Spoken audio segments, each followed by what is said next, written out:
একজন রিমান্ডের আসামিকে এলাকা ভিত্তিক ঘুরায়ে ঘুরায়ে একেবারে গরুর রশি বেঁধে মানে যেমন ইচ্ছা তেমন করতেছে প্রশাসন।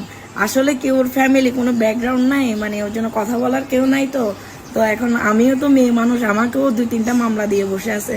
এখন আমি কি করব বলেন? আমি আপনাদের উপর ছেড়ে দিছি। আপনাদের কি মনে হয় এটা কি মানে মানবাধিকার লঙ্ঘন হচ্ছে না আমার হাজবেন্ডকে, যে এভাবে গরুর রশি দিয়ে বেঁধে এলাকায় এলাকায় নিয়ে গিয়ে আমার হাজবেন্ডকে অপমানি করা হচ্ছে কেন?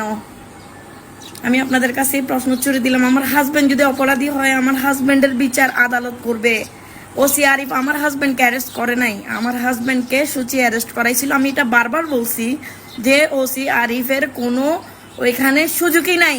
বসুন্ধরা সিটিতে আমরা ঘুরতে গেছি, ওই অবস্থায় আমার হাজবেন্ডকে সুচি দেখছে। দেখার পরে ওইখানে সিকিউরিটি গার্ড রুমে নিয়ে যাওয়ার পরে আমরা 3 ঘন্টা পরে পুলিশ আসছে, 3 ঘন্টা পরে আমি এবং আমার স্বামী একসাথে অ্যারেস্ট হই। আমি পরের দিন ছুটে আসি।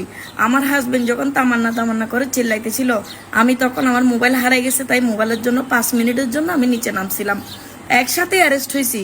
ওসি আরিফ বা সিএমপির কোনো কমিশনার আমার হাজবেন্ডকে অ্যারেস্ট করে নাই, কিন্তু ওরা সিম্পেথি নেওয়ার জন্য আমার হাজবেন্ডকে আজকে রাস্তায় নামাইয়ে আমার হাজবেন্ডকে এত অপমান না করে উনি কি গুলি করে মারতে পারতেছে না?